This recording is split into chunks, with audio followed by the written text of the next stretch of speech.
Hey, bro.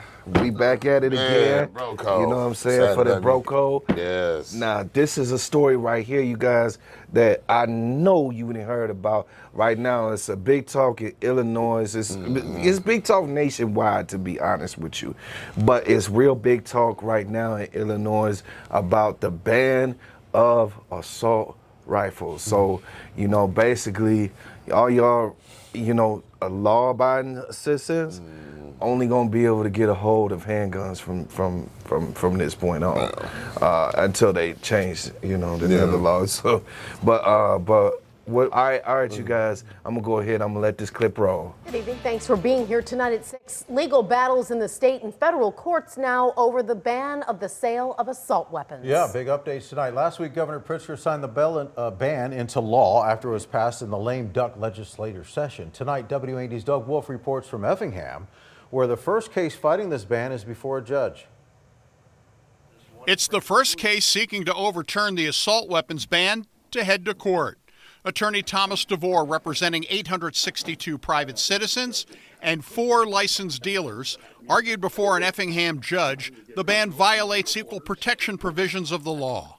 And all we're asking him to do is during the interim is to treat our clients the same as these, again, tens of thousands of citizens who have been exempt out of this law for based upon reasoning that doesn't make any sense. DeVore is seeking an injunction pointing to those who are exempt from the ban. An example, active military are exempt, but retired military are not. An equal protection argument praised by State Representative Blaine Willauer. Basically, in the state of Illinois, giving certain people rights that they're taken away from normal average citizens, and that's completely wrong. State Senator Darren Bailey also praising the legal strategy of using an equal protection argument. It goes to the roots of what is wrong with Illinois, with passing these bills in the dead of night and without the due process taking place. The Second Amendment is under assault here. The people are standing up, and it's going to be a matter of time before our rights are restored. Where the fight is, I'm in it, and I think that's going straight to the federal courts as to where this argument probably will end up being settled at. The first of what will be a string of court challenges to the gun ban. In Effingham, Doug Wolf, WAND News. All right, bro. So you seen it, man. Yeah. I mean, what's your thoughts on this? Because I'm gonna break something down, but I'm gonna let you go first, bro. Well, you know, we in Wisconsin. That don't affect us. You know what I mean? I got a couple homies that got now. Yeah. Well, I mean, if you bought the guns, you got them. You know what I mean? So, I mean, but I mean, as far as Illinois, though, with me, it just, it wouldn't matter to me about assault rifles because I don't really use them. You know, now somebody that uses them, I don't know what they were using for, like hunting maybe, or they just recreation. Yeah, but I mean, at least it didn't say, well, no guns. Yeah. You know, I mean, my thing is, I can only look at a gun in one way, and that's for self-defense. That's it. When I need to use it, that's it. That's all. I don't find. I don't have a passion for guns. You know, there's a lot of guys, a lot of people, not guys, people out there that have passion for guns. They love shooting them. They love the way it sounds, the way it feels, especially the rifles. They got so many different types, and you know, some people just really got a love and passion for guns. You know, I don't. You know what I mean? I don't like what guns bring. Period. I don't. You know, there's so many lives have been taken. You know, from the use of guns. So me, myself, I'm not a gun person. I mean, yeah, I do believe in protecting myself. I mean, I'm well in my rights to do that. You know what I'm saying? But as far as me, I don't even believe in carrying my gun outside. You know what I mean? I just don't do that. You know, we got the carry and conceal law up here in Wisconsin where, you know, you have people showing their guns and everything. And it's kind of intimidating to some people that really is not used to that, especially when you're going in the stores. You don't really need that gun up in there. But, you know, some people try to make statements. And some of the people actually get their gun tucked.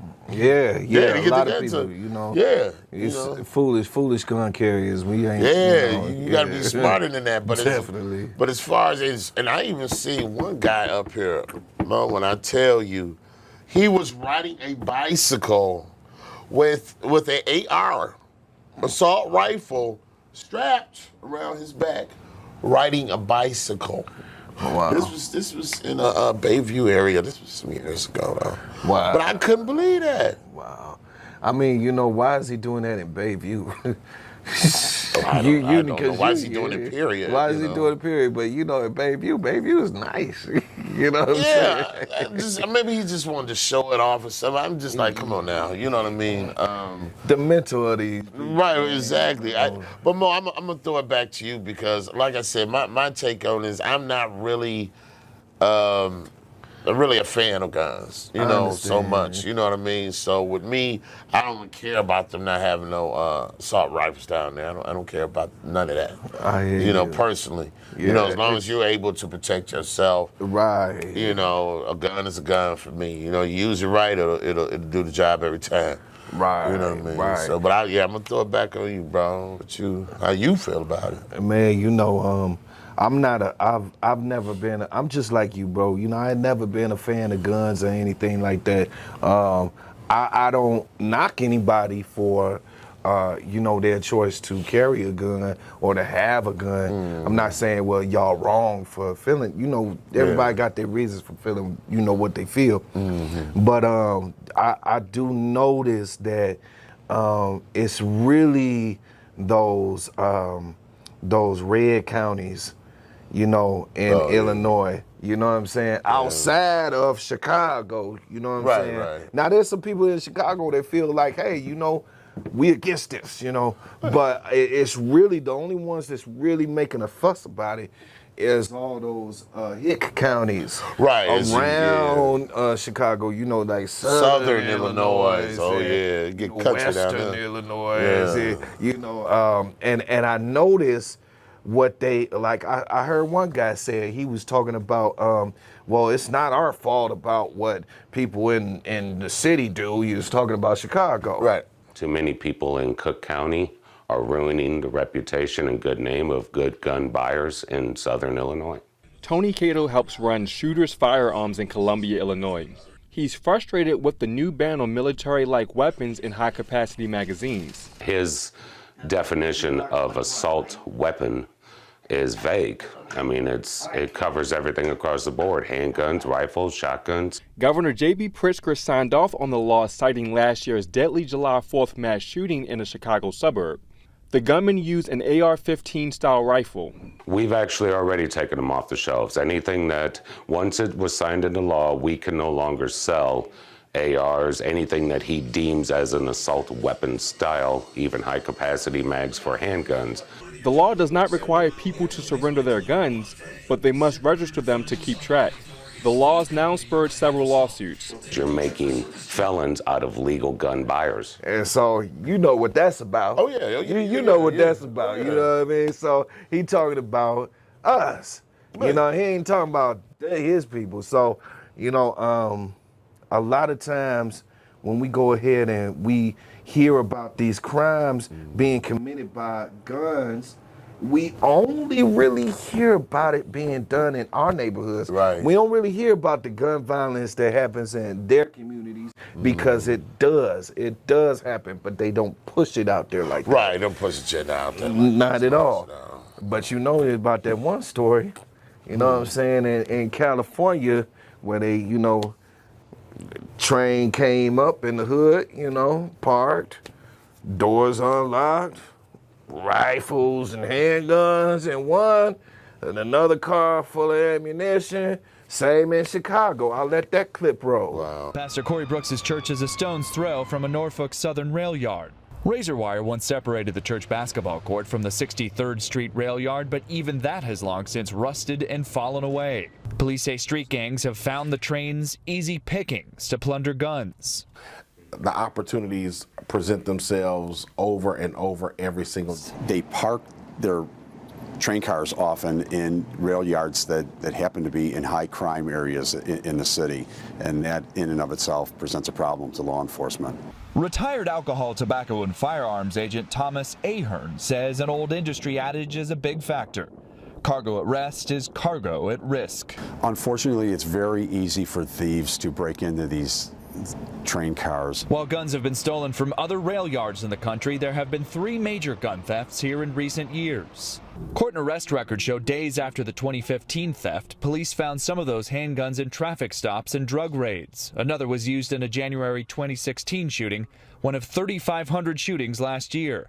Most of the stolen guns have never been recovered. And so we have to say something. We have to do our part to make sure that they take full responsibility, because it is their responsibility and theirs alone. In a statement to the Associated Press, a Norfolk Southern Rail Yard spokesperson said the company is, quote, doing everything within our power to prevent thefts.